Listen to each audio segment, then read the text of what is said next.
1928 ईस्वी में Simon commission Bharat आया, विरोध हुआ।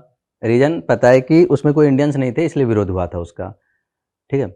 अब साइमन कमीशन वापस चला गया 1928 में। तब उस समय भारत के जो सेक्रेटरी ऑफ स्टेट थे बर्किनहेड नाम से, उन्होंने सारे पॉलिटिकल पार्टी को, इंडियन पॉलिटिकल पार्टी को बुलाकर मीटिंग की और बोला कि आप लोग ही सजेस्ट करें कि हम क्या कर सकते हैं। तब सारे मीटिंग कॉन्फ्रेंस होती है, सारे भारत के सारे पार्टियों की एक कॉन्फ्रेंस होती है लखनऊ में, और वहाँ पर एक रिपोर्ट तैयार किया जाता है जिसको कि नेहरू रिपोर्ट बोलते हैं। तो नेहरू रिपोर्ट कहाँ पर सबमिट हुआ था या तैयार हुआ था? तो ये हुआ था लखनऊ सेशन में।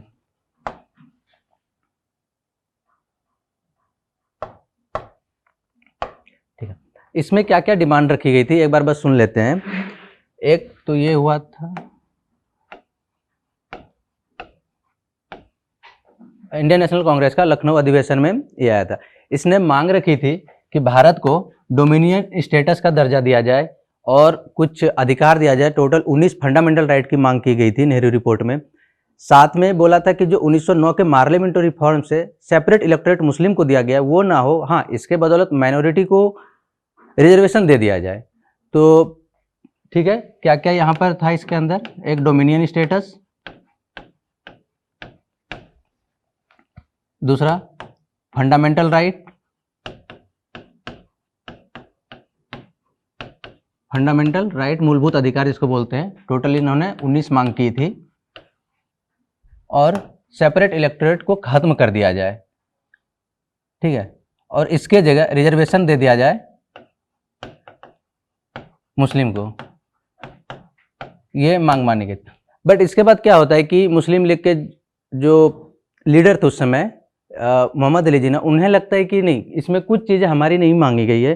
तो अगले साल यानी कि मार्च 1929 ईस्वी में उनका एक अधिवेशन दिल्ली में होता है, और फिर वहाँ पर उन्होंने 14 पॉइंट्स रखते हैं मोहम्मद अली जिन्ना ने कि ये सारे भी चाहिए नेहरू रिपोर्ट के अंदर। अच्छा, नेहरू रिपोर्ट को मोतीलाल नेहरू लीड कर रहे थे यहाँ पर, मोतीलाल नेहरू ये हेड थे, और सेक्रेटरी जवाहरलाल नेहरू।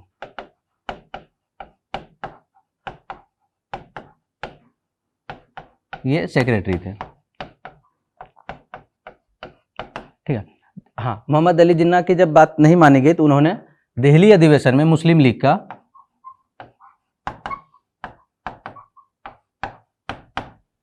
कब हुआ था? ये मार्च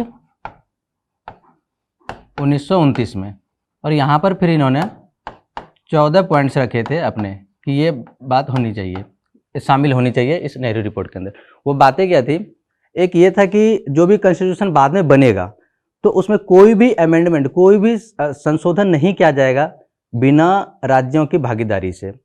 दूसरा था कि मुस्लिम के जो भी रक्षा हो, पॉलिटिकली रक्षा, वो प्रिजर्व होना चाहिए, वो होना ही चाहिए उसके अंदर।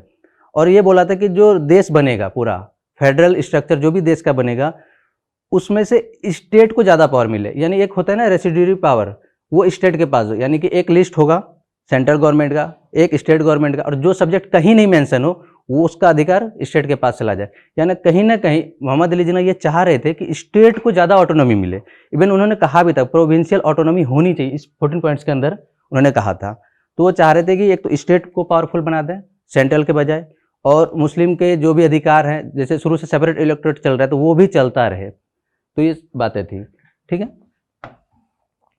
हाँ, अब अगला ये मार्च 1929 का बात है, लखनऊ, ये मुस्लिम लीग का अधिवेशन हुआ था दिल्ली में, ठीक है। इसके बाद अपना जो एक रिमार्केबल घटना है वो है लाहौर अधिवेशन। ये रावी नदी के तट पर हुआ था 1929 ईस्वी में। इस अधिवेशन में इसके अध्यक्ष कौन थे? नेहरू, जवाहरलाल नेहरू।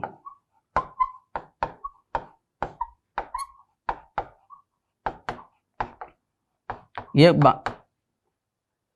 ठीक है, ये बात है दिसंबर की, जब यहां पर पूर्ण स्वराज की मांग की गई थी। अच्छा, इस जगह पर डोमिनियन स्टेटस की मांग की गई थी।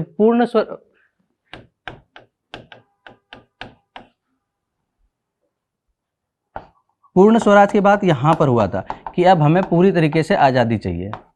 डोमिनेंट स्टेटस के अंदर यह होता है कि पूरी आज़ादी नहीं मिलेगी, कुछ चीज़ों पर आपको कानून बनने का अधिकार दिया जाएगा, बट जनरली जितने भी बड़े डिसीजन होंगे, चाहे वो डिफेंस का हो गया या फिर इंटरनेशनल रिलेशन का हो गया, वो अधिकार अभी भी गवर्नर जनरल के पास रहेगा या ब्रिटिश गवर्नमेंट के पास रहेगा यहाँ पर। बट पूर्ण स्वराज में अब सारा अधिकार भारतीय खुद चाह रहे थे। और इसकी बात कहाँ हुई थी? लाहौर अधिवेशन 1929 ईस्वी में। और यहीं पर यह डिसीजन हुआ था कि अब अगले साल से, यानी 1930 से, 1929 में ये हुआ तो अगले साल 1930, 26 जनवरी 1930 से अब स्वतंत्रता दिवस मनाया जाएगा। यहाँ पर ही ये डिमांड रखा गया था लाहौर अधिवेशन के अंदर। इंपॉर्टेंट क्या लाहौर अधिवेशन में? पूर्ण स्वराज, अगले साल से स्वतंत्रता दिवस 26 जनवरी, ठीक है। उस समय स्वतंत्रता दिवस के लिए ही बोला गया था 26 जनवरी को। और इसके हेड कौन थे? जवाहरलाल नेहरू। तो ये 3 पॉइंट इंपॉर्टेंट। कभी कभी ये होता है कि किस नदी के तट पर, तो वो रावी नदी के तट पर, ठीक है। आगे है सविनय अवज्ञा आंदोलन। अच्छा, यहां पर ही इस अधिवेशन से ही ये पारित हो गया था कि अब वापस से भारत को कोई न कोई एक बड़ा मास मूवमेंट स्टार्ट करना है, और जिसके लिए फिर गांधी जी को हेड बनाया गया था। और यहाँ से पारित हुआ था अपना सविनय अवज्ञा आंदोलन। जैसे ये होता है कि सविनय अवज्ञा आंदोलन किस अधिवेशन से पारित हुआ है? लाहौर अधिवेशन 1929, ठीक। हाँ, इसमें देखते हैं कि 2 चीजें, एक तो दांडी मार्च, एक सविनय अवज्ञा आंदोलन। दांडी मार्च क्या था इसमें अच्छा हाँ, दांडी मार्च में गांधी जी साबरमती आश्रम से दांडी जाते हैं नमक कानून को तोड़ने के लिए। होता ये कि उस समय रिपन के टाइम थे, एक गवर्नर जनरल थे तब, ये बात है 1880 के आसपास का, 1880 से 84 ये कार्यकाल था रिपन का। तो इसके बीच में एक डेट है 1882। इस टाइम तक नमक बनाना भारतीयों का अधिकार था, बट 1882 में वो अधिकार ले लिया गया था कि अब नमक नहीं बना सकते हैं। तो इस चीज को ब्रेक करने के लिए दांडी मार्च किया गया था। दूसरा रीजन ये है कि टोटल रिवेन्यू जो हो रहा था वो 8.2% के आसपास था ब्रिटिश गवर्नमेंट का। और एक इससे भी बड़ा रीजन ये था गांधी जी के दिमाग में कि अगर ये कहना एक बेसिक नीड है सारे लोगों के लिए, तो यहाँ पर हिंदू मुस्लिम कनेक्ट हो सकते हैं। तो इसलिए उन्होंने सॉल्ट लॉ चुना था, दांडी मार्च में नमक कानून का उल्लंघन किया था। 3 रीजन हो गया, एक क्योंकि 1882 तक ये फ्री था, दूसरा रीजन ये हो गया कि रिवेन्यू बहुत ज़्यादा था, 8.2% के आसपास का था, और तीसरा ये कनेक्ट कर सकते थे। ये स्टार्ट कहाँ से होता है? दांडी मार्च साबरमती से, ठीक है। इसका डेट है 12 मार्च। डेट इंपॉर्टेंट है, कभी कभी आता है कि किस दिन से स्टार्ट हुआ है, तो 12 मार्च 1930, और ये चला 6 अप्रैल तक, 1930 तक, ठीक है। टोटल इसमें 72 लोग गए थे, और ये जर्नी था 388 किलोमीटर का, ठीक। फिर ये लोग दांडी पहुंच के नमक बनाते हैं, और उसके बाद पूरे देश में बहुत जगह पर जहां पर समुद्र तट था वहां पर नमक बनाया गया, और जहां नहीं था, जैसे बिहार जैसे जो कि कहीं समुद्र नहीं है, तो वहां पर सिंबॉलिकली तरीके से कि हाँ हमने नमक कानून तोड़ा है, तो किया गया था काफी जगह पर। अच्छा, जिस दिन ये खत्म हुआ यानी कि 6 अप्रैल, इसी दिन से सविनय अवज्ञा आंदोलन स्टार्ट होता है। कब स्टार्ट होता है? 6 अप्रैल 1930 से, जिस दिन से ये खत्म हुआ। जाते कहाँ है? साबरमती से यहाँ पर दांडी। तो यहाँ पर इंपॉर्टेंट क्या क्या डेट है, कहाँ से स्टार्ट हुआ, कहाँ पहुंचा, कभी कभी डिस्टेंस, और कितने लोग थे, ठीक है। सविनय अवज्ञा आंदोलन में इसका एक बहुत ही इंपॉर्टेंट चीज है इस आंदोलन का, ये पहला मास मूवमेंट था। जैसे इसके पहले चंपारण हुआ था, नॉन कोऑपरेशन असहयोग हुआ था, बट सविनय अवज्ञा आंदोलन का जो सबसे रिमार्केबल चीज था उसमें थी वुमेन पार्टिसिपेशन, महिलाओं की भागीदारी।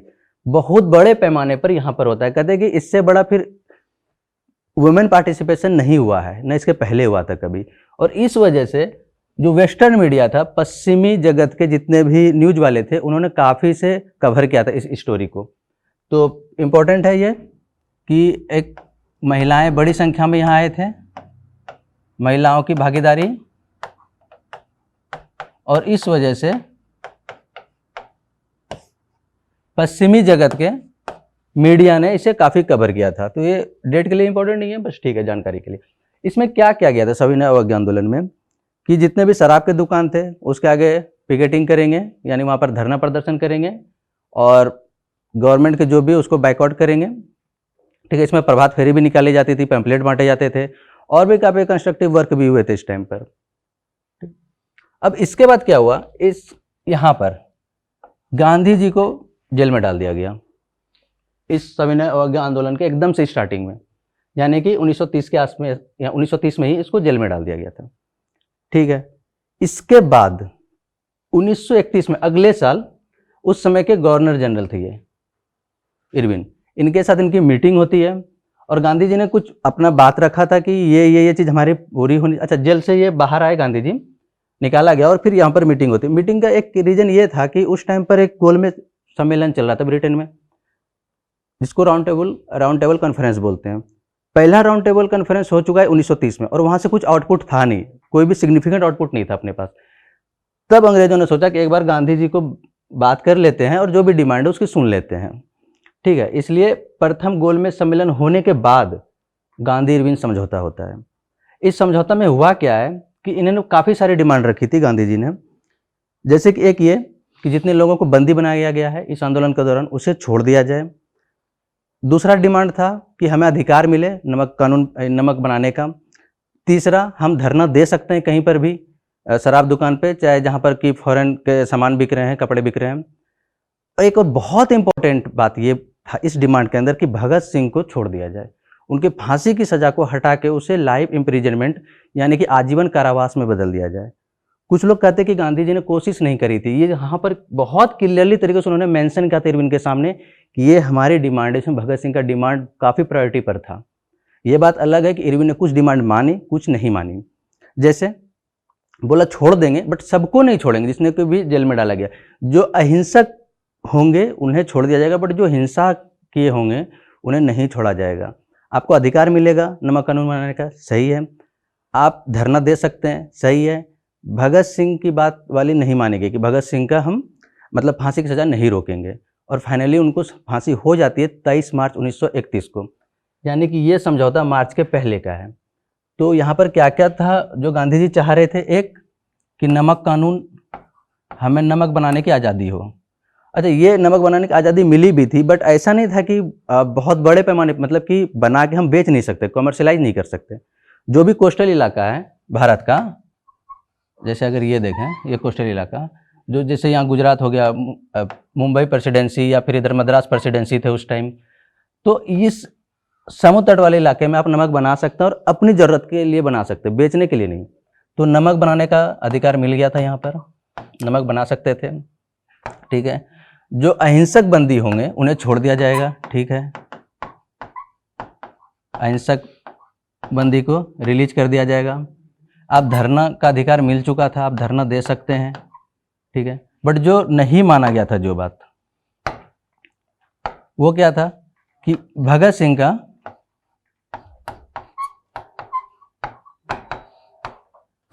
इन्हें नहीं बचाया गया और फाइनली शहीद हुए ये 23 मार्च 1931 को। ठीक है,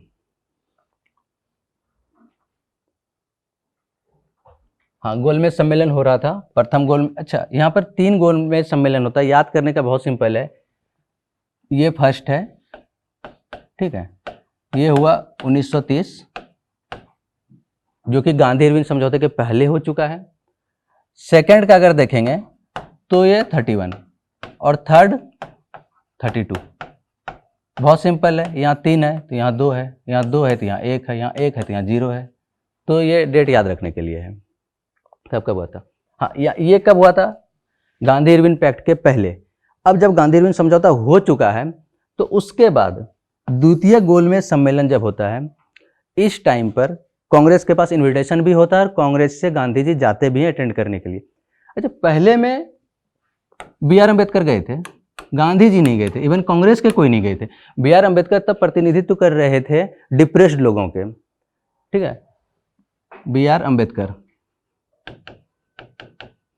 ये गए थे, और एक और बड़ा नाम है तेज बहादुर सप्रू, ये भी गए थे।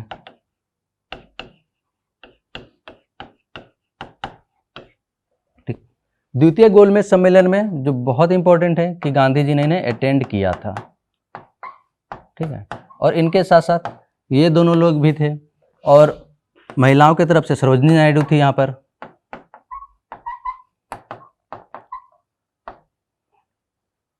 ठीक। हाँ, तो द्वितीय गोलमेज सम्मेलन ही एकमात्र था जिसमें गांधी जी अटेंड किए थे, बाकी और तीनों में कहीं पर नहीं। अच्छा, ठीक है। एक और चीज यहाँ पर होता है कि एक कभी कभी जीके में इसे देख लेते हैं कि किस जहाज से गांधी जी गए थे लंदन, क्योंकि ये तो लंदन में हो रहा था जितने भी राउंड टेबल कॉन्फ्रेंस थे। तो गांधी जी एक जहाज है राजपुताना नाम से, तो इसी से वो गए थे। अब यहाँ पर हुआ क्या था द्वितीय गोलमेज सम्मेलन में, क्योंकि बहुत सारी गांधी पैक्ट हो चुका था, बहुत बातें मानी गई थी, तो इन्हें लगा था कि अब जब लंदन में होगा द्वितीय गोलमेज सम्मेलन तो वहाँ से बहुत सारे डिसीजन भारतीयों के पक्ष में आएंगे। बट इसका जो डेट है, एक तो ये 1931, बट इस जिस दिन होना था ये उससे जस्ट 15 दिन पहले की बात है, 2 सप्ताह पहले का बात है। वहाँ पर गवर्नमेंट चेंज हो गया। पहले गवर्नमेंट था लेबर पार्टी का यहाँ पर, जो कि चाह रहा था कि इंडियंस को काफ़ी कुछ अधिकार दिया जाए, लेबर पार्टी। बट ये चेंज हो जाता है, अब यहाँ पर नेशनल गवर्नमेंट की पार्टी आ जाती है, और वो कहीं से नहीं चाह रहा था कि भारत के लोगों को कुछ भी अधिकार मिले। तो गवर्नमेंट चेंज होने के वजह से यहाँ पर कुछ भी आउटपुट नहीं निकलता है द्वितीय गोलमेज सम्मेलन का। इवन एक और गलत चीज़ ये हो गया था कि नेशनल पार्टी में इन लोगों ने एक कमेटी बनाई थी उस टाइम, नेशनल पार्टी के लोगों ने, लोथियन कमेटी बोलते हैं उसको, और इसके रिकमेंडेशन पे, लोथियन कमेटी के रिकमेंडेशन पे भारत में सांप्रदायिक पंचायत बोलते हैं उसको, जिसके तहत की जो SC/ST था उसको काफ़ी बड़े पैमाने पर रिजर्वेशन दे दिया गया था। और उस समय ये भी लिखा गया था या बोला गया होगा कि ये हिंदू से अलग कम्युनिटी है, और इस बात के लिए गांधी जी यहाँ पर डिसएग्री कर गए थे कि SC/ST या अनटचेबल्स जो भी हैं वो हिंदू ही हैं। बट यहाँ पर जो मेंशन हुआ था वो ये था कि वो लोग अलग हैं।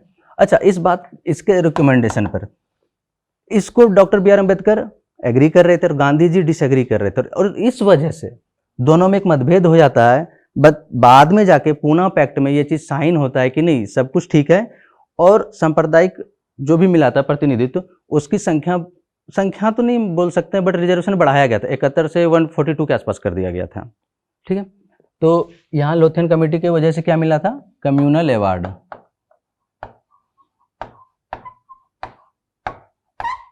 और इस कम्युनल अवार्ड के वजह से ही भीमराव अंबेडकर और गांधी जी के अंदर दोनों के बीच कुछ विरोधाभास हुआ था, और जो फाइनली जाके पूना पैक्ट, भारत आते हैं वो लोग, और यहाँ पर एक संधि होती है जिसको पूना पैक्ट बोलते हैं, और फिर सब कुछ ठीक हो जाता है, ठीक है। तो द्वितीय गोलमेज सम्मेलन नहीं सफल हुआ था, कारण था पार्टी चेंज हो गया था, और अब वो अधिकार देने के बजाय उन्होंने कम्युनल अवार्ड दिया था। ये इंपॉर्टेंट है, किस कमेटी के रिकमेंडेशन पर ऐसा हुआ था, ठीक है, और किसने पार्टिसिपेशन किया था, तो ये लोग थे, और ये लोग तो थे ही द्वितीय गोलमेज सम्मेलन में। तृतीय गोलमेज सम्मेलन, अब जब गांधी जी की बात नहीं हुई वहाँ पर, तो इसमें वो गए ही नहीं। इवन यहाँ पर तो ये है कि इंडियन नेशनल कांग्रेस को इन्विटेशन ही नहीं आया था कि तृतीय गोलमेज सम्मेलन, ये कब 1932 में, याद रखना है 3 से यहाँ पर तो इन्विटेशन ही नहीं आता, तो गांधी जी यहाँ नहीं गए थे। तो कौन लोग गए थे, तो वापस से तेज बहादुर सप्रू गए थे, भीमराव अम्बेडकर गए थे। तो एक बहुत जनरल क्वेश्चन होता है कि कौन लोग थे जो तीनों गोलमेज सम्मेलन में भागीदार हुए थे या पार्टिसिपेट किए थे, तेज बहादुर सप्रू एंड भीमराव अम्बेडकर। तो पार्टिसिपेशन देखें, ये काफ़ी बड़ा नाम है, तेज बहादुर सप्रू, और भीमराव अम्बेडकर तो है ही।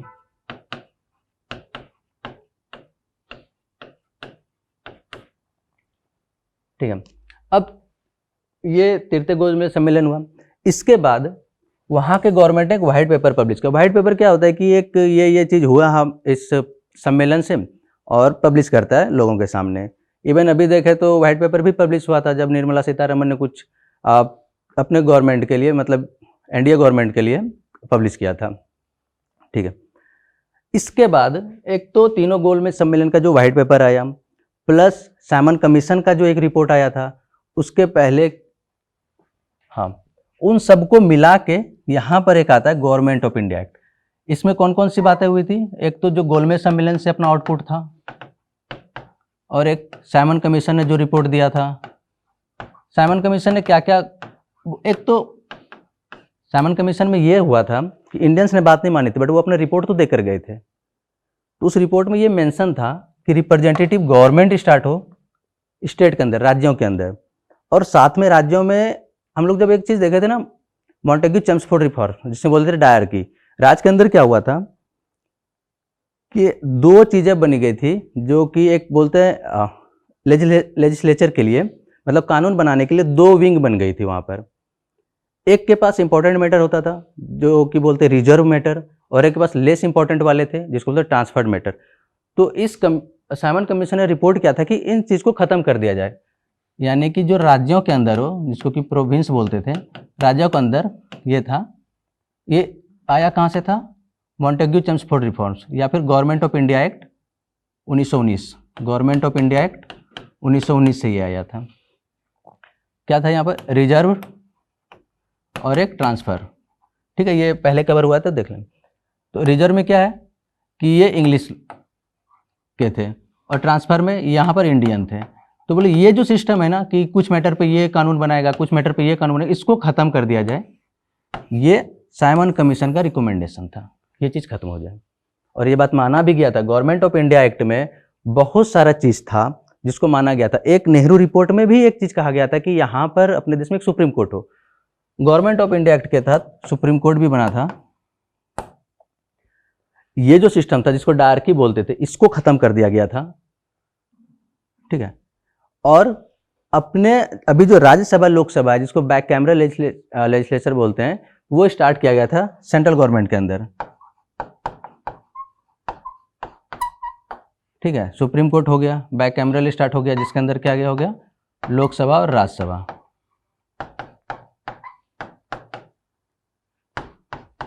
स्टेट के अंदर डायरकी खत्म कर दिया गया था, प्रोविंस के अंदर। ठीक है, हाँ, लेकिन सेंट्रल गवर्नमेंट के अंदर लिस्ट था, फेडरल लिस्ट था, और स्टेट की जो लिस्ट होगी, मतलब लिस्ट तो सेंट्रल गवर्नमेंट में रखा गया था। यहाँ पर राज्यों का डायरकी खत्म कर दिया गया।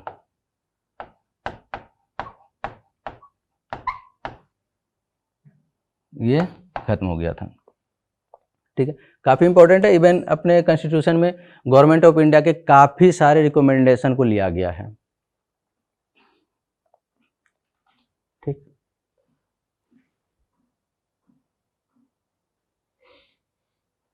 हाँ, अगला जो अपना टॉपिक है हरिपुरा अधिवेशन, देखते इसमें क्या है।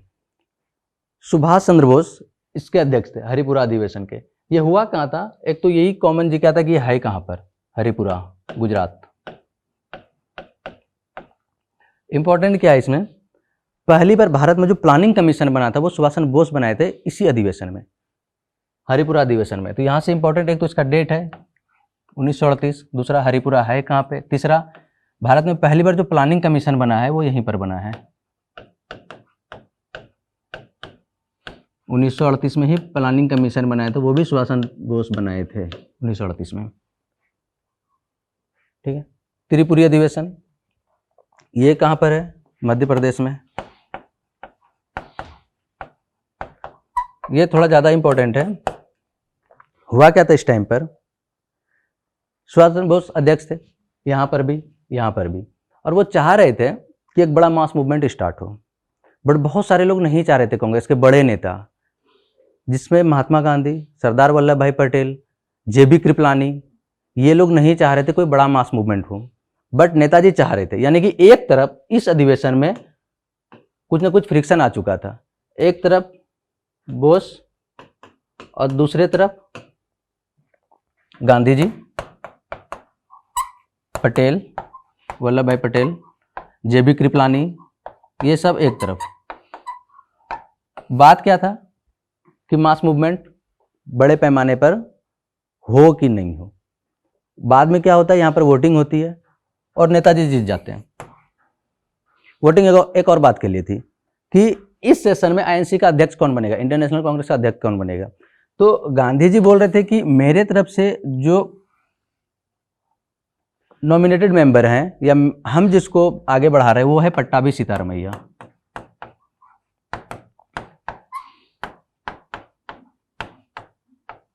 बट जब फाइनल रिजल्ट आता है यहां पर भी सुभाष चंद्र बोस जीत जाते हैं और तब गांधी जी कहते हैं कि इस अधिवेशन में पट्टाभी सीतारमैया नहीं हारे हैं, मैं खुद हारा हूं और मैं कांग्रेस से रिजाइन कर देता हूं।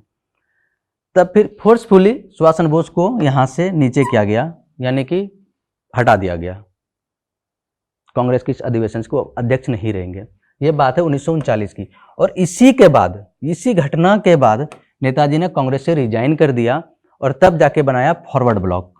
यानी फॉरवर्ड ब्लॉक कब बना है? 1939 में। कारण क्या था? फोर्सफुली से हटा दिया गया था कांग्रेस के अध्यक्ष से। और रीजन तो समझ में आया कि गांधी जी चाह रहे थे कि ये बने, ठीक है। और एक और रीजन था मास मूवमेंट के बेसिस पे, कि ये लोग चाह रहे थे ये सब कि मास मूवमेंट नहीं हो, और ये चाह रहे थे मास मूवमेंट हो, ठीक है। तो ये थोड़ा इंपॉर्टेंट है त्रिपुरी अधिवेशन।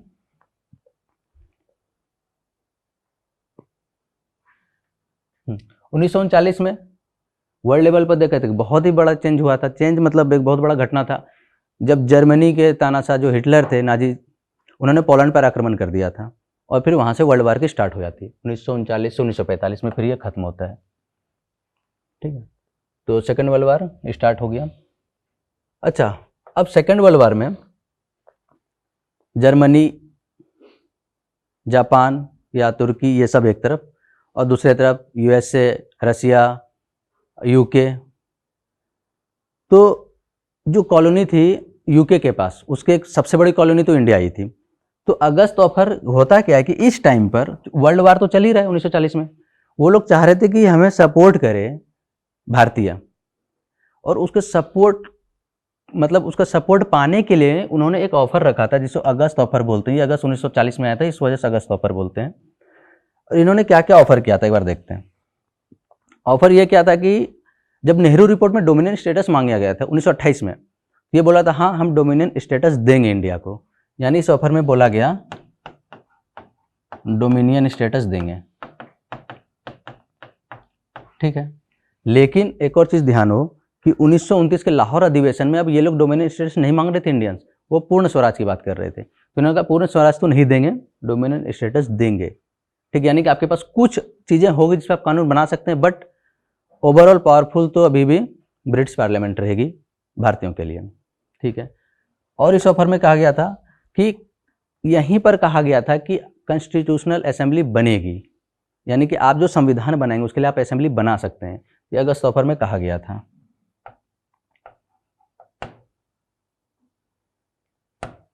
कॉन्स्टिट्यूशन असेंबली, संविधान सभा, संविधान सभा का बात कहा गया था यहाँ पर अगस्त ऑफर में। बट जो भी चीज़ था कांग्रेस ने उसे रिजेक्ट कर दिया था। रिजेक्ट तो यहीं पर कर दिया गया था कि ये तो नहीं चाहिए, हमें पूर्ण स्वराज चाहिए। और इसके बाद फिर गांधी जी ने व्यक्तिगत या इंडिविजुअल सत्याग्रह स्टार्ट किया था, ठीक है। अच्छा, अगस्त ऑफर में क्या क्या बातें हुई थी?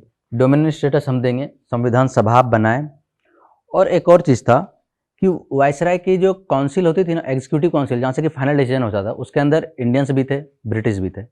तो यहाँ पर ये बोला गया था अगस्त ऑफर में कि जो वायसराय की एग्जीक्यूटिव काउंसिल होगी उसमें इंडियंस ज़्यादा होंगे। ये इंपॉर्टेंट बात है, क्योंकि अगर ज़्यादा होंगे तो फिर उनकी बातें सुनी जाएगी, फिर डिसीजन कहीं हद तक भारतीयों के द्वारा मतलब डिसाइड किया जाएगा। तो एग्जीक्यूटिव काउंसिल में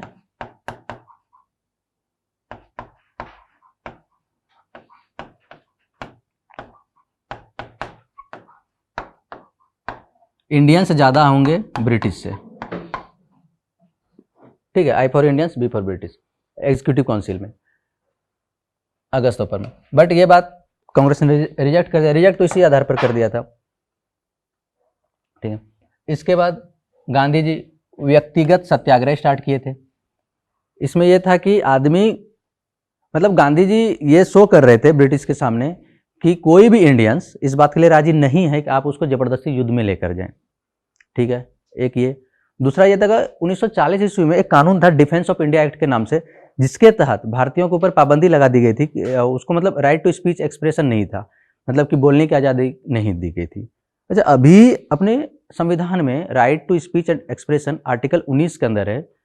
इवन आर्टिकल 19 के क्लॉज 1 में 6 तरह के अधिकार हैं। एक तो आप बोलने की आज़ादी है, एक्सप्रेशन की आज़ादी है, असेंबली की आज़ादी है, असेंबली, एसोसिएशन, मूवमेंट, मूवमेंट मतलब भारत के अंदर का मूवमेंट है, बाहर नहीं, और प्रोफेशन का, ये सारे राइट आर्टिकल 19 के अंदर है। तो जब इस टाइम में डिफेंस ऑफ इंडिया एक्ट चल रहा था, तो डिफेंस ऑफ इंडिया एक्ट के तहत यहाँ पर आज़ादी नहीं थी। तो इंडिविजुअल सत्याग्रह में ये लोग मांग रहे थे क्या कि आज़ादी मिले एक्सप्रेशन या स्पीच का, ठीक है, और साथ में ये शो भी कर रहे थे कि भारतीय को जबरदस्ती युद्ध में ना लिया जाए,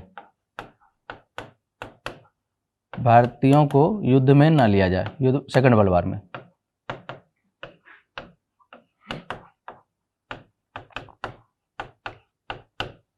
ठीक है, और ये भी ये बोल रहे थे गांधी जी की जो इंडियन नेशनल कांग्रेस का डिमांड है उसे गवर्नमेंट मान ले। ठीक है, तो यहाँ से जो क्वेश्चन आता है प्रीलिम्स में वो है कि पहला सत्याग्रही कौन थे? विनोबा भावे, दूसरा जवाहरलाल नेहरू। ठीक है, याद रखने वाले, पहला सत्याग्रही विनोबा भावे और दूसरा नेहरू। ठीक है, तो फिर ये खत्म हो गया। उसका युद्ध तो सेकंड वर्ल्ड वार अभी भी चल रहा था। दूसरा वो लोग प्रपोजल लेकर आते हैं क्रिप्स मिशन 1942 ईस्वी। एक तो डेट इंपॉर्टेंट है, क्रिप्स मिशन कब आया था, सीधा यही क्वेश्चन है। ठीक है, 1942 में इसने क्या क्या प्रपोजल रखा इंडियंस के सामने। क्रिप्स प्रपोजल में ये कहा गया, अच्छा इसके पहले अगस्त ऑफर में बोला था कि आप संविधान सभा बना सकते हैं, तो कंस्टिट्यूएंट असेंबली के जो मेंबर होंगे वो कुछ तो इलेक्टेड होंगे और कुछ नॉमिनेटेड होंगे, यानी कि जो राजे राजवाड़े थे वो अपने नुमाइंदा भेज सकते हैं डायरेक्ट। और ये बात भारतीय कांग्रेस नहीं चाह रही थी कि कोई भी नुमाइंदा हो, जो भी हो इलेक्टेड हो, ऐसा चाह रहे थे। दूसरा बात जो बहुत ही इंपॉर्टेंट है, क्रिप्स मिशन के तहत ये बोला गया कि आप जो संविधान बनाएंगे उसको एक्सेप्ट हम 2 टर्म पे करेंगे। एक, अगर कोई भी प्रोविंस, कोई भी रजवाड़े नहीं आना चाहते हैं इस संविधान के अंदर, तो बाहर रहने का उनके पास अधिकार होगा और वो खुद अपना संविधान बना सकते हैं। और ये बात कांग्रेस नहीं चाह रही थी, क्योंकि इससे तो कहते हैं ना, आज़ादी के टाइम पर भी 560 के आसपास रियासतें थी, तब तो सब अपना अपना बना लेता, क्यों एक पावर के अंदर आता। ठीक है, और दूसरा इस प्रपोजल में ये कहा गया था क्रिप्स मिशन में कि जो माइनॉरिटी है या SC ST है उस कम्युनिटी या ट्राइब्स है, उस कम्युनिटी का अधिकार सुनिश्चित हो। ठीक है, और साथ में गवर्नर जनरल की जो सुप्रीमेसी है ना वो भी इंटैक्ट रहे, यानी गवर्नर जनरल अभी भी सुप्रीम बने रहेंगे। तो ये सारी बातें थी जिसके बिना पर क्रिप्स मिशन को कांग्रेस ने रिजेक्ट कर दिया था। गांधी जी ने इसके बारे में लिखा था कि ये पोस्ट डेटेड चेक है, यानी कि ये तो बातें तो बोल रहा है बट ये बोल रहा है युद्ध के बाद। तो इसके बारे में क्या बोला गया था गांधी जी के द्वारा, ये पोस्ट डेटेड चेक।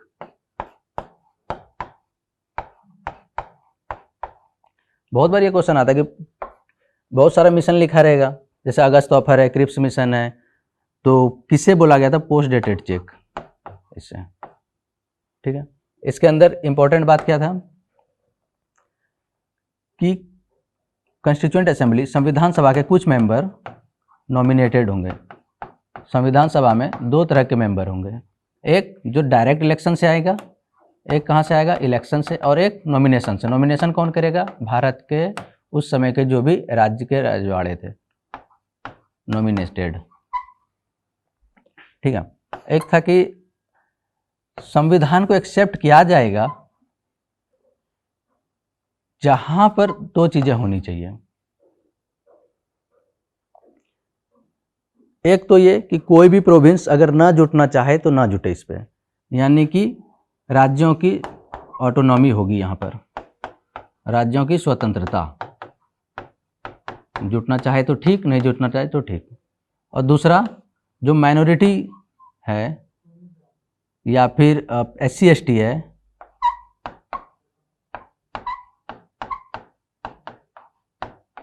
या SC ST, इनके अधिकार सुनिश्चित हो। तो इन सारी बातें थी, इस वजह से इसे नहीं एक्सेप्ट किया कांग्रेस ने। ठीक है, इंपॉर्टेंट डेट है और इंपॉर्टेंट ये है जिसे गांधी जी ने कहा था पोस्ट डेटेड चेक। 1942 खत्म हो गया। Indian national army, Subhash Chandra Bose. अच्छा, नेताजी के बारे में एक जो याद रखने वाला चीज़ है, उसके जितने भी इवेंट्स हुए ना, सारे विषम संख्या पे हैं। जैसे नेताजी ने कांग्रेस कब ज्वाइन किया, तो 1921 ईस्वी में, ठीक है। कांग्रेस से उसे हटा दिया गया 1939 ईस्वी में। 1941 ईस्वी में वो भारत से चले गए और इसी टाइम में फॉरवर्ड ब्लॉक बना था, ठीक है। 1941 में भारत से बाहर वो चले गए और ये 1943 में बना है। इसके पहले एक और चीज़ भी हुआ है, देखते हैं। जब वो भारत से बाहर गए तो वो नाजी जर्मनी भी गए, सोवियत रसिया गए, सिंगापुर गए, जापान गए।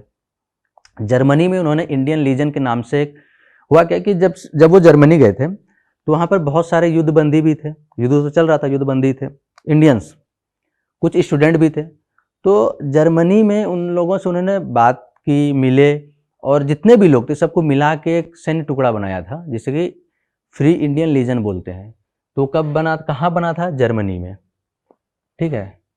और हाँ, जर्मनी में इंडियन लीजन करके नाम से एक बनाया था।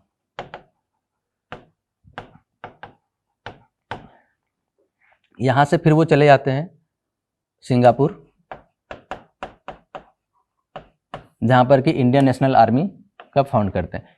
इवन हुआ ये है कि ये तो 1943 का बात है, इंडियन नेशनल आर्मी जब बनी। 1942 में ही रासबिहारी बोस ने वहाँ पर ये टुकड़ी बना चुका था, जिसमें कि उसके पास मोहन सिंह भी थे और भी लोग थे। तो उनको वापस से इन्होंने रिवाइव किया था, मतलब बनाया था सिंगापुर में। ये जो इंडियन नेशनल आर्मी बनी थी, ये ऑलरेडी 1942 में ही रासबिहारी बोस बना चुके थे, ठीक है। तो फिर जब ये पहुँचे नेताजी, तब इन्हें हेड बना दिया गया और इसे प्रोविजनल गवर्नमेंट भी बोला जाता है। तो इसके बारे में एक दो इंपॉर्टेंट है इंडियन नेशनल आर्मी के बारे में कि इसे प्रोविजनल गवर्नमेंट भी बोला गया था।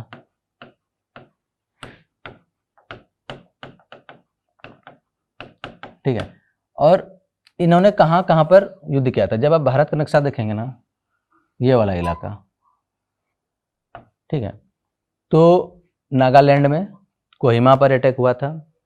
इस आर्मी ने जो ब्रिटिश गवर्नमेंट के अगेंस्ट अटैक किया था, कोहिमा में हुआ है, मणिपुर में हुआ है, ठीक है। मणिपुर थोड़ा और नीचे, यहाँ इधर म्यांमार है, इस तरफ ये वाला इलाका, यहाँ पर। तो इस वाले इलाके में मेनली इन्होंने अटैक किया था ब्रिटिश आर्मी के अगेंस्ट, इंडियन नेशनल आर्मी ने, ठीक है। तो ये काफ़ी सेक्युलर थी, मतलब इसमें कुछ भी ऐसा नहीं था, सांप्रदायिक वाला भाव कहीं नहीं था, काफ़ी ज़्यादा सेक्युलर थे। इसका गठन इसके पहले ही हो गया था रासबिहारी बोस के द्वारा।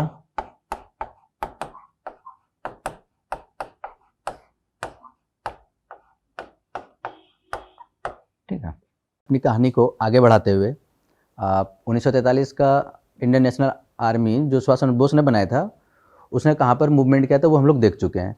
बट 1942 में एक बहुत ही रिमार्केबल घटना हुआ था जो भारत की आज़ादी की लड़ाई के लिए एक तरह से सबसे इम्पोर्टेंट घटना था, जिसको बोलते क्विट इंडिया मूवमेंट या भारत छोड़ो आंदोलन। यह आंदोलन स्टार्ट हुआ 8 अगस्त 1942 को और कांग्रेस वर्किंग कमेटी ने यह डिसीजन लिया था कि 8 अगस्त 1942 को ही डिसीजन हुआ था कि अब हम लोग एक मास मूवमेंट स्टार्ट करेंगे, एक बड़े पैमाने पर करेंगे एक मूवमेंट को, और इसको लीड करेंगे गांधी जी। कहते हैं कि इसके लिए मुंबई में ग्वालियर टैंक मैदान है, तो मैदान का नाम मेंशन होगा। अच्छा, एक तो डेट मेंशन होगा 8 अगस्त, ठीक है, और एक जो मैदान जहाँ से ये स्टार्ट हुआ था, ग्वालियर टैंक, क्योंकि बहुत टाइम ये होता है कि कहाँ से स्टार्ट हुआ था, तो मुंबई के ग्वालियर टैंक मैदान से स्टार्ट हुआ था। अच्छा, जैसे मूवमेंट स्टार्ट हुआ उसी दिन रात में ही अंग्रेज़ों ने एक ऑपरेशन चलाया था, ऑपरेशन 0 आवर के नाम से, और सारे जितने भी टॉप लीडर थे इंक्लूडिंग 1 लाख, तकरीब 1 लाख के आसपास के लोगों को बंदी बना लिया गया था और गांधी जी को रखा गया था इस टाइम में और आगा खां पैलेस में। तो ये भी एक क्वेश्चन होता है कि इस टाइम पे गांधी जी कहाँ थे, तो आगा खां पैलेस, जहाँ पर इसे बंद रखा गया था। ठीक है, और इन्हें छोड़ा कब गया था, 1944 में। इस टाइम से ये बंद रहे थे 1944 में, वो भी हेल्थ ग्राउंड पे छोड़ा गया था क्योंकि हेल्थ खराब है, ठीक है। तो हुआ ये कि सारे बड़े लीडर तो जेल चले गए, अब बचा कौन इस टाइम पर मूवमेंट को लीड करने के लिए, तो कोई बड़ा नाम नहीं बचा। तो इसलिए क्या हुआ, सेकेंड लाइन का जो टॉप लीडर हुए ना उसके बाद अपने देश में, वो इसी टाइम में मतलब उनको काम करने का मौका मिला। जैसे कि जयप्रकाश नारायण, या राम मनोहर लोहिया, उषा मेहता, तो ये लोग सेकंड लाइन के लीडर थे जो कि तब फ्रंट लाइन पर लीड कर रहे थे क्योंकि सारे बड़े लीडर जेल में थे। ठीक है, इस टाइम में गांधी जी ने कुछ इंस्ट्रक्शंस दिए थे लोगों से, जैसे कि किसानों को इंस्ट्रक्शन था कि आप पे करेंगे रेंट अगर जमींदार लॉयल है इंडियन नेशनल कांग्रेस का, बट अगर वो लॉयल है ब्रिटिश गवर्नमेंट का तो आपको रेंट नहीं पे करना है। स्टूडेंट के लिए इंस्ट्रक्शन ये था कि अगर आपको लगता है कि आप एग्जाम में पास कर जाएंगे तो आप मूवमेंट में आ जाएं।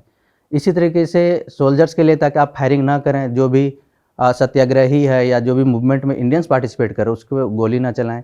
या राजाओं के लिए भी था कि आप इंडियन नेशनल कांग्रेस के लिए अपना मतलब एसेंट दें, उसको अपना ही समझें।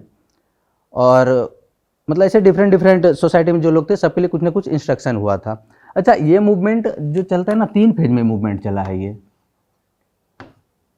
एक फर्स्ट फेज में क्या होता है कि मूवमेंट शहरों में था, वहाँ पर ही जो भी धरना प्रदर्शन हुआ या फिर बाइकआउट होता है वो शहर में होता है। तो पहला जो ये है ये सिटीज तक ही सीमित था, शहर में, कि धरना प्रदर्शन हो रहा है या बाइकआउट हो रहा है। उसके बाद जब यहाँ पर ये मूवमेंट कम पड़ने लगा तब ये गांव में चला गया।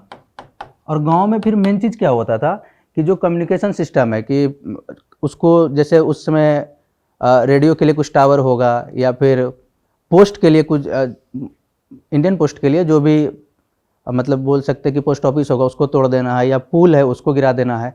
तो जितने भी सिस्टम होंगे कम्युनिकेशन का या फिर आने जाने वाला सिस्टम उसको ब्रेक कर रहा था। तो सेकंड में गांव में हो गया, डिस्ट्रक्शन होता था प्रॉपर्टी का।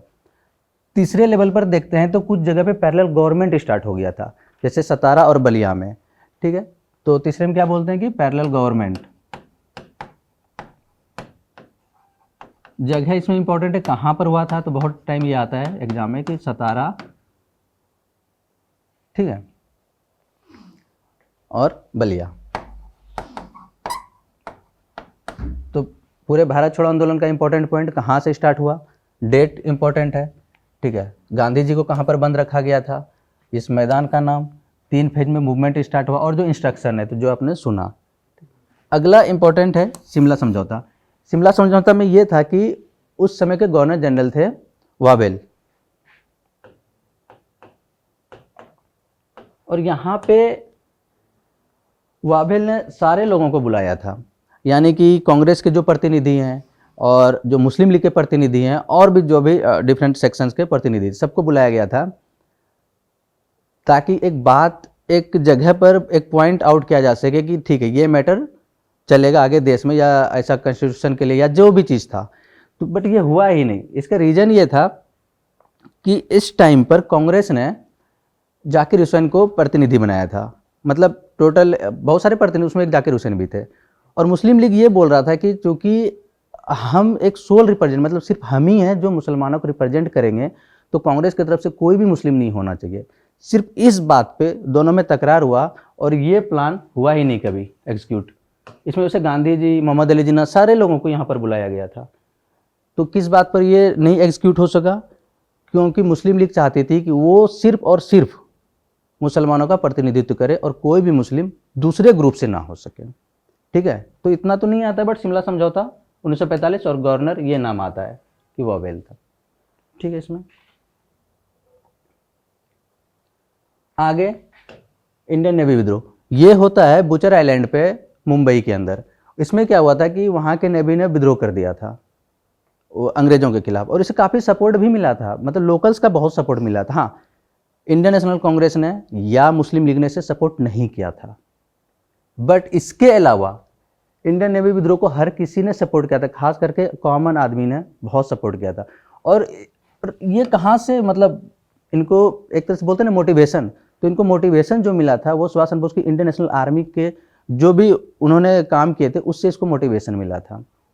ठीक है, तो इम्पोर्टेंट ये है कि हुआ कब था और इसे सपोर्ट नहीं किया था, न नेशनल कांग्रेस ने न मुस्लिम लीग ने, दोनों में किसी ने सपोर्ट नहीं किया था इसे।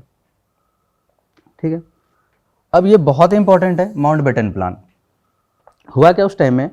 अब अच्छा, एक और चीज़ है, जब ये सेकंड वर्ल्ड वॉर 1945 में ख़त्म होता है, तो इसके बाद वहाँ पर जो गवर्नमेंट बनती है, क्लीमेंट एटली की गवर्नमेंट, वो लेबर पार्टी की गवर्नमेंट थी।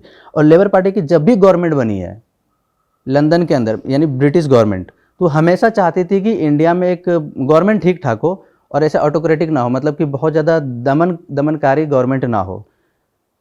इसलिए एक और चीज़, जब हम पीछे अगर रिवाइज करें, जब कम्युनल अवार्ड दिया गया था उस टाइम में भी ये था लेबर पार्टी का कि हम इंडियंस को कुछ ना कुछ हद तक अधिकार देंगे। बट वो गवर्नमेंट चेंज हो जाता है, लेबर 1932 ईस्वी की बात है, जो कि हम लोग बोलते हैं सेकंड राउंड टेबल कॉन्फ्रेंस। तो उस टाइम में क्या होता है, लेबर पार्टी चेंज होकर नेशनल पार्टी बन गया था और इस वजह से इंडियंस को कोई अधिकार नहीं मिला। बट इस टाइम में वर्ल्ड वार के बाद जब वहाँ गवर्नमेंट बनता है लेबर पार्टी का, तो वो लोग चाह रहा था कि भारत को अब आज़ाद कर देते हैं। और गवर्नमेंट किसका था? एटली का, क्लीमेंट एटली। और ये लेबर पार्टी, ठीक है। तो इस गवर्नमेंट ने इससे यहाँ पर वायसराय बनाकर भेजा माउंटबेटन ने। तो इसने सबसे पहले क्या प्रपोज किया भारत के अंदर, जिसको बोलते हैं डिकी बर्ड प्लान। बहुत इंपॉर्टेंट है ये word, Dickie Bird plan. Mountbatten ने पहले इसे ही प्रपोज किया था इंडियंस के सामने। इसमें क्या कहा गया, जितने राजे रजवाड़े रियासतें जो भी देश में मौजूद है, वो चाहे तो भारत का हिस्सा बने, चाहे तो पाकिस्तान का हिस्सा बने, चाहे तो स्वतंत्र रहे।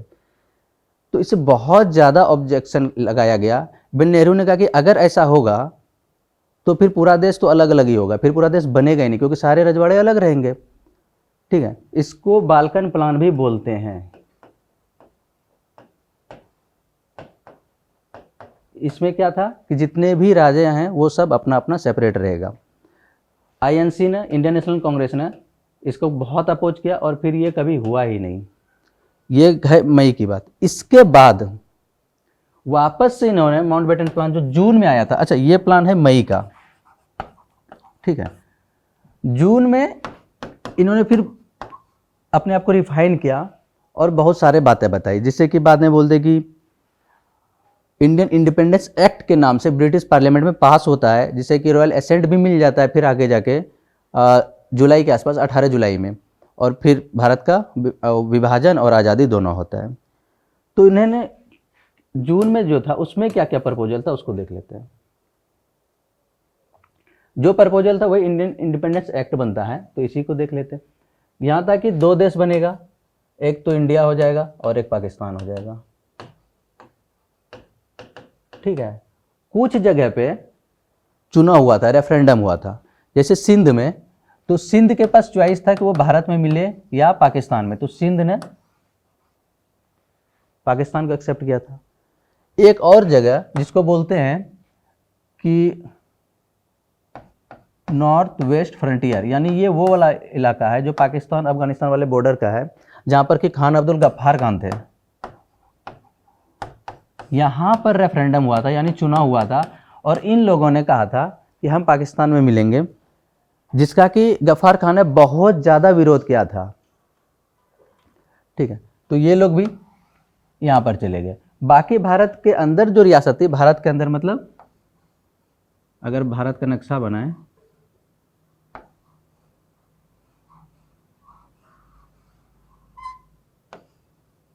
जो आज का हम लोग भारत देखते हैं,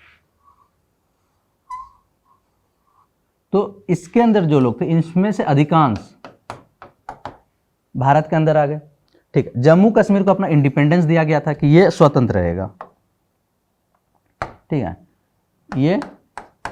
ये किसी में नहीं जाएगा जम्मू कश्मीर, ठीक है। एक और जगह है यहाँ पर जूनागढ़, और एक हैदराबाद, यहाँ, ये 3 लोकेशन थोड़ा इंपॉर्टेंट है। जूनागढ़, इसमें हिंदू मेजोरिटी पॉपुलेशन थी, ज़्यादातर हिंदू थे, बट इसके नवाब मुस्लिम थे। तो नवाब ने क्या किया, इस पूरे इलाके को स्टार्टिंग में पाकिस्तान में मिला लिया, तो काफ़ी विरोध हुआ। तो इसके बाद यहाँ पर भी इलेक्शन होता, और फिर लोगों ने जो इलेक्शन किया था कि हम भारत के साथ जाएंगे, तो फिर जूनागढ़ इंडिया में आ गया, बट स्टार्टिंग में यहाँ के नवाब इसको पाकिस्तान ले गए थे। हैदराबाद में, यहाँ पर उस समय शासन था उस्मान अली का, और वो इसको स्वतंत्र रख रहे थे। बट बाद में फिर जब वल्लभ भाई पटेल या मेनन या और नेहरू जो भी काम कर रहे थे देश को एक बनाने के लिए, उन लोगों ने यहाँ पर आर्मी भेजी थी, उसको बोलते हैं ऑपरेशन पोलो, ठीक है। और यहाँ पर किसका गवर्नमेंट था? उस्मान अली ठीक है। और यहाँ पर जो ऑपरेशन हुआ था उसको बोलते हैं ऑपरेशन पोलो, और फिर इसकी एक पोलो, और इसकी एक आर्मी थी रजाकार आर्मी बोलते हैं, फिर उसके अगेंस्ट थोड़ा लड़ाई हुआ था, फिर हैदराबाद भी यहाँ मिल गया। बट जम्मू कश्मीर नहीं मिला था। जम्मू कश्मीर पे जब अटैक होता है, पाकिस्तान अटैक करता है, उसके बाद इंस्ट्रूमेंट ऑफ एक्सेशन पे साइन होता है, उसके बाद जम्मू कश्मीर फिर भारत में विलय होता है। ठीक है। हाँ, तो स्टार्टिंग में इंडियन इंडिपेंडेंस एक्ट के तहत क्या था कि इंडिया पाकिस्तान बनेगा, जम्मू कश्मीर का ऑटोनॉमी होगा, और जो राज्य, और हाँ एक और चीज़ था कि पार्टीशन होगा। यहाँ पर पार्टीशन कहाँ कहाँ पर होगा? पंजाब में, ये वाला इलाका पहले पूरा पंजाब का था, तो यहाँ पर पार्टीशन होगा, और बंगाल में पार्टीशन। बंगाल का पार्टीशन कैसा था? ये जो बांग्लादेश का बॉर्डर है, ये पूरा पाकिस्तान, जिसको पहले पूर्वी पाकिस्तान बोला जाता था। अच्छा, ये जो डिमार्केशन हुआ है, इसको कौन किया था? रेड क्लिप के नाम से एक बाउंड्री कमीशन बना था उस टाइम पे, जिसने कि ये पूरा डिमार्केशन मतलब लकीर बनाया था कि कहाँ पर भारत बनेगा, किधर से पाकिस्तान होगा, बस ये था। तो एक लाइन तो ये वाला अपना लाइन है, और एक ये बांग्लादेश वाला लाइन है, जिसमें इसमें मुस्लिम ज़्यादा थे, तो उसको अलग कर दिया गया था। तो ये सब इंडियन इंडिपेंडेंस एक्ट के तहत है। ठीक है। ये ब्रिटिश पार्लियामेंट में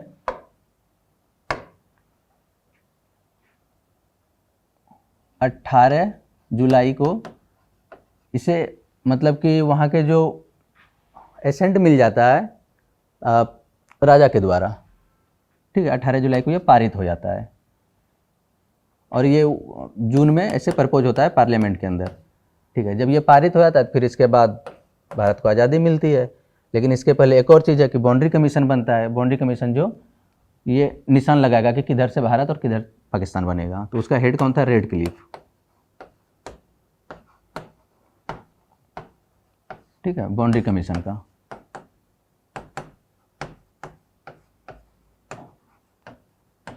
और इस इवन इसका एक ये है कि बाउंड्री कमीशन ने पहले ही तैयार कर लिया था कहाँ कहाँ पर है, बट वो 15 अगस्त को रिलीज किया था। ठीक है। तो भारत का विभाजन होता है और फिर आज़ादी। तो ये था पूरा कहानी 1857 से लेकर 1947 की आज़ादी तक का। ठीक है। Thank you.